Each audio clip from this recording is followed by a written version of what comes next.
केंद्र सरकार और मोदी जी के खिलाफ में लगातार उनकी गलत नीतियों पर बोलकर साहस दिखा रहे हैं। इसका नतीजा भी आप लोगों के सामने है कि 5 राज्यों के चुनाव में वहाँ जनता जिस प्रकार से भारतीय जनता पार्टी के प्रत्याशियों को कहीं जगह उनके विरुद्ध में खड़े हो रहे हैं, उनको घुसने नहीं दे रहे हैं, लगातार विरोध हो रहा है। जो लगातार जो गलत नीतियाँ केंद्र सरकार की चल रही है उसमें और एक परिवर्तन की लहर की स्थिति इन 5 राज्यों में दिखने को मिल रही है। जो 5-7 साल से पूरे देश में जिनका कब्जा है, जिनका कई राज्यों में कब्जा है, उनको इन प्रदेशों में लड़ना क्यों पड़ रहा है? अगर उनकी नीतियाँ अच्छी होती तो उनके टक्कर में कोई दूसरा व्यक्ति होता नहीं, लेकिन आज उनकी गलत नीतियों के कारण आज पूरे देश में जहाँ 5 जगह चुनाव हो रहे हैं वहाँ उनको टक्कर मिल रही है। इस बड़े प्रदेश में जहाँ आज भारतीय जनता पार्टी की सरकार थी वहाँ चुनाव हुए और चुनाव में ग्रामीण अंचलों में जो प्रचार हो रहा है उसमें प्रत्याशियों को, घोषित प्रत्याशियों के खिलाफ में एक आवाज़ उठ रही है।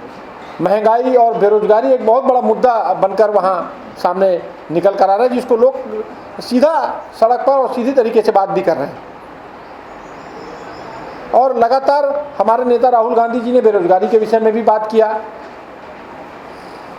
और अब पूरा विपक्ष इस बात को जोर देकर और पूरा विपक्ष इस पर बात भी कर रहा है और इस बात को जोर से उठा भी रहा है। जयपुर में जो कांग्रेस के अधिवेशन में जयपुर में जो उन्होंने भाषण दिया था, हिंदू बनाम हिंदुत्व की जो बात उन्होंने कही थी, आज पूरे देश में उसका असर नज़र आ रहा है। और भारतीय जनता पार्टी अब हिंदू मुस्लिम ध्रुवीकरण की राजनीति पर बात कर रहे हैं, हिंदू बनाम हिंदुत्व की बात अब नहीं कर रहे हैं।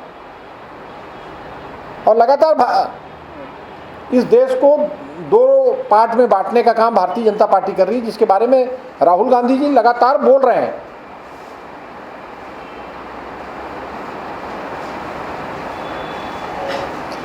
देखिए, राहुल गांधी जी, प्रियंका गांधी जी लगातार जिन बातों को उठा रहे हैं उनको अब आम आदमी सिविल सोसाइटियों के माध्यम से भी अपनी बात को रख रहा है। आपने मोदी शाह जी की जोड़ी, योगी साहब का यूपी के अंदर स्थिति और देश में लोकतंत्र, सामाजिक सद्भाव के लिए खतरा, ये सब तमाम चीज़ अब एक साधारण आदमी इन सब चीज़ से ऊपर उठ चुका है और इन सब चीज़ों को बहुत बखूबी से, बहुत नज़दीकी से इसको जानता है।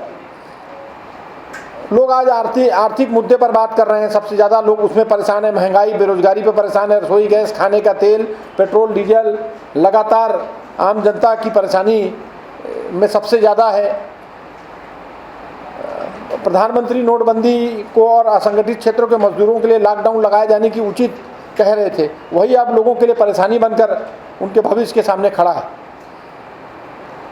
देश में करोड़ों की संख्या में लोग बेरोजगार हो गए, जिसका एकमात्र माध्यम यह था कि सरकारी भर्तियां कर रोजगार दिए जाते हैं, लेकिन इसके बावजूद केंद्र सरकार ने ना ही देश के सबसे बड़े राज्य में उत्तर प्रदेश में मुख्यमंत्री योगी जी ने इस पर कोई रुचि नहीं दिखाई और सैकड़ों पद उत्तर प्रदेश में आज आवाज़ उठकर आ रही है। आज जब चुनाव हो रहा है तो लोग इस बात को, वहाँ के युवा इस बात को कह रहे थे, आज वहाँ रहने वाले लोग इस बात को कह रहे हैं और भारतीय जनता पार्टी का इस विरोध का भारतीय जनता पार्टी को सामना करना पड़ रहा है। पहली बार है कि केंद्र सरकार के खिलाफ में एंटी इनकम्बेंसी दिख रही है और ये एंटी इनकम्बेंसी जब चुनाव के प्रत्याशी प्रचार करने जाते हैं उस समय सड़क पर सोशल मीडिया के माध्यम से, प्रिंट मीडिया और इलेक्ट्रॉनिक मीडिया के माध्यम से लगातार ये बार निकल कर आ रहा है।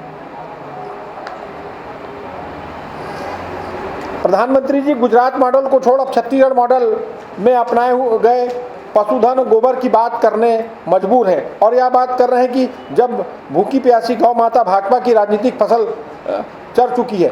उत्तर प्रदेश के अंदर में जो हमारे पशु सड़क पे होते हैं उसको देखकर यहाँ की सरकार ने जो योजना बनाई, अब उत्तर प्रदेश में छुट्टा जानवर उसको कहते हैं और उसको लेकर भी अब भारतीय जनता पार्टी को जो योजना कांग्रेस पार्टी ने यहाँ पर अपने घोषणा पत्र में कहा था और अब गोबर की बात जो पूरी भारतीय जनता पार्टी गौधन, पशुधन पर बात करती थी, आज पूरा भारतीय जनता पार्टी उस योजना को अपनाने के लिए तैयार है, क्योंकि कोई ठोस योजना उन्होंने अब तक बनाई नहीं। जिस प्रकार से पहले लोग डरते थे केंद्र सरकार के बारे में बोलने से, भारतीय जनता पार्टी के बोलने से, ईडी, आईडी, तमाम प्रकार की इन्वेस्टिगेशन के कारण लोग डरते थे। लेकिन अब देखिए आप किस प्रकार से ममता बनर्जी ने बोला, तेलंगाना के, आंध्र और तेलंगाना के मुख्यमंत्री दूसरे प्रदेशों में जाकर इस बात को कह रहे हैं कि केंद्र सरकार की गलत नीतियों के कारण आज देश की स्थितियां खराब है, पाकिस्तान से संबंध हमारे खराब है, चीन, हमारी भूमि पर चीन कब्जा कर रहा है। इस सब चीज़ों में अगर किसी ने बोला है तो सिर्फ राहुल गांधी जी ने इन सब पर बात कही थी। और राहुल गांधी जी ने शुरू से इस पर, चाहे कोरोना के समय की बात हो, नोटबंदी के समय की बात हो, जीएसटी लागू होने वाली बात हो, हर समय राहुल गांधी जी ने ट्वीट के माध्यम से सोशल मीडिया में और मीडिया को वक्तव्य देकर इस केंद्र सरकार का विरोध किया था। उस समय लोग डरते थे, लेकिन अब देश का हर व्यक्ति और हर राजनीतिक दल के लोग वो साहस लेकर खड़े हो गए और इस केंद्र सरकार के खिलाफ में खड़े होने के लिए तैयार है। तो ये साहस आखिर दिया किसने, ये साहस आखिर बनाया किसने? तो राहुल गांधी जी इसके पीछे हैं कि विपक्ष के लोग एकजुट होकर इसका विरोध कर रहे हैं। सबसे बड़ा मुद्दा महंगाई है, बेरोजगारी है, और जिन बातों को लेकर भारतीय जनता पार्टी ने पूरे देश में एक तो वातावरण पैदा किया था, आज उसी में भारतीय जनता पार्टी फेल है। पंजाब के अंदर वहाँ किसानों के लिए जो 3 कृषि कानून पर पंजाब के लोगों को परेशान किया और 1 साल से भी ज़्यादा वहाँ के लोग आंदोलन पर बैठे थे, कई लोगों की जानें गई, ये किसी से छुपा नहीं है। भारतीय जनता पार्टी के पास में कार्यकर्ता नहीं है वहाँ काम करने के लिए। भारतीय जनता पार्टी के नेता किस मुंह से उन क्षेत्रों में जाएंगे जिनके लिए 3 कृषि कानून लाने का काम उन्होंने किया, और वापस उस 3 कृषि कानून को, और इस पर भी राहुल गांधी जी ने वो 3 कृषि कानून को काले कानून की संज्ञा दी थी, और ये वापिस होगा, इस बात को भी उन्होंने आज से, जब ये 3 कृषि कानून लागू किए गए थे उसी समय पार्लियामेंट के अंदर भी, संसद के अंदर भी और संसद के बाहर भी राहुल जी ने इसका डट के विरोध किया था कि ये सरकार को वापस लेना होगा, और सरकार को आखिर वो 3 कृषि कानून को वापस लेना पड़ा। कांग्रेस पार्टी दमदारी से चुनाव लड़ रही है। कांग्रेस पार्टी हर विधानसभा में अपने कार्यकर्ताओं के साथ मिलकर, हमारी लीडरशिप प्रियंका गांधी जी के नेतृत्व में, राहुल गांधी जी के नेतृत्व में, और छत्तीसगढ़ के मुख्यमंत्री भूपेश बघेल जी भी वहाँ लगातार पूरी टीम छत्तीसगढ़ की काम कर रही है। मैं समझता हूँ कि वोट बैंक भी हमारा बढ़ेगा और हमारी सीटें भी बढ़ेगी। देखिए, पंजाब में वहाँ के मुख्यमंत्री जी ने जो काम किया, चन्नी जी बनने के बाद जो काम उन्होंने किया, आज जनता को उस पर विश्वास है। साथ ही साथ जब ये 3 कृषि कानून की लड़ाई लड़ी जा रही थी तो कांग्रेस पार्टी ने डटकर इसका विरोध किया था, उनका समर्थन किया, और वहाँ के किसानों के साथ, वहाँ की डेवलपमेंट को लेकर, वहाँ की योजनाओं को लेकर कांग्रेस पार्टी ने एक ब्लूप्रिंट तैयार किया और उसमें 100 दिन में काम किया। और मैं समझता हूँ कि वो 100 दिन के कार्य को देखकर वापस वहाँ कांग्रेस की सरकार बनने जा रही है। कांग्रेस की सरकार बहुमत से वहाँ पर बनेगी। सरकार जिन चीज़ों को लेकर काम कर रही है, छत्तीसगढ़ की सरकार का तो उदाहरण पूरा देश दे रहा है, और केंद्र सरकार के केंद्रीय मंत्री जब यहाँ आते हैं तो छत्तीसगढ़ सरकार को बधाई और वाहवाही करते हैं। छत्तीसगढ़ सरकार 3 साल बने हुआ है भूपेश बघेल जी की कांग्रेस की सरकार। इन 3 सालों में 2 साल में कोरोना से लड़ाई लड़ने का काम कांग्रेस की ये सरकार ने किया, और सबको बढ़ चढ़ कर मदद भी की है और सबके साथ खड़े रहने का काम किया। सरकार ने ऐसी योजनाओं को लाया जो आम आदमी को आर्थिक मजबूत बनाएगी, उसको संबल देगी। इसीलिए, और धीरे धीरे, ये 15 साल भारतीय जनता पार्टी की सरकार थी, जो चीज़ एक बहुत बड़े पैमाने में थी, उसको धीरे धीरे आप देखिए कितने ऐसे इंटरनेशनल ग्रुप्स को, इतने इंटरनेशनल गिरोहों का भांडाफोड़ इन सरकार में हुआ है।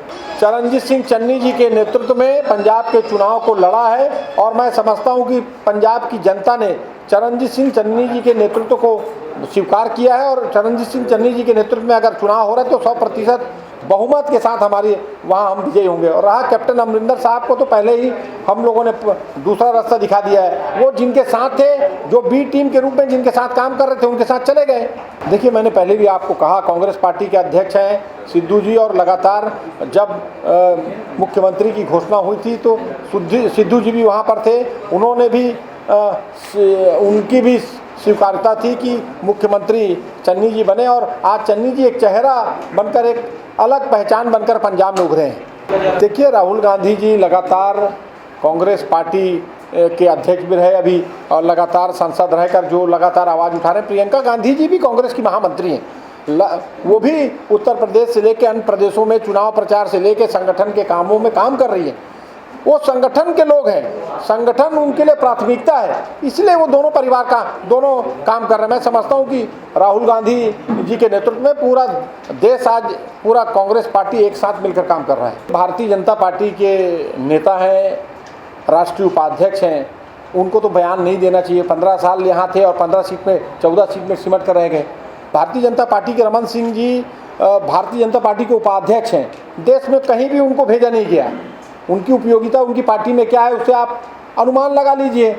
अब जब सरकार यहाँ पर बहुत अच्छे से काम कर रही है, सरकार लोकल इशूज़ पर काम कर रही है, लोगों को आर्थिक फ़ायदा पहुँचाने का, उनको आर्थिक संबल देने का काम कर रही है, कोई ऐसा इशू नहीं है जिस पर सरकार को लोग खटगरे में खड़ा कर सकते हैं, उस पर आज सफल है सरकार। भारतीय जनता पार्टी के पेट में दर्द हो रहा है। देखिए, मैंने आपको पहले भी कहा, उत्तर प्रदेश के अंदर में जिस प्रकार से कांग्रेस पार्टी पूरे विधानसभा में चुनाव लड़ रही है, हमारे नेता लगातार वहाँ पर आम जो इशू है उस पर बात कर रहे हैं, केंद्र भारतीय जनता पार्टी की जो योजनाएं हैं उसका विरोध लगातार कर रहे हैं। चाहे मैं हर मुद्दा, मैंने आपको कहा, जिसको राहुल गांधी जी, प्रियंका गांधी जी लगातार उठा रहे हैं, उसका फायदा जरूर मिलेगा, हमारी सीटें बढ़ेगी, और अगर हमारी सीटें बढ़ेगी तो हमारे साथ में सरकार बनेगी। आप महाराष्ट्र में उदाहरण है। देखिए, भारतीय जनता पार्टी की सोच, उनकी संस्कृति इस प्रदेश में आप लोगों ने देख चुका है, और भारतीय जनता पार्टी की प्रभारी पुरेंद्रेश्वरी देवी यहाँ पर आई थी, छत्तीसगढ़ में आई। पहले तो आती थी तो पता चलता था, लेकिन अभी कब आई कब नहीं आई आप बता रहे हैं, तो इससे आप अनुमान लगा लीजिए कि उनके जो कार्यकर्ता हैं अब इस बात का मन बना चुके हैं कि वापस यहाँ पर कांग्रेस की भूपेश बघेल जी की सरकार इस प्रदेश में बनने वाली है, इसीलिए उनको यहाँ से वापस जाना भी पड़ा। और अब मैं नहीं समझता कोई जोश उनमें बाकी रहा। और आने वाले पिछले कुछ दिनों में जो घटनाएं छत्तीसगढ़ में हुई है, वो घटना को पूरी दुनिया ने, देश और दुनिया ने देखा है। वो घटना भी एक बहुत बड़ा उदाहरण है।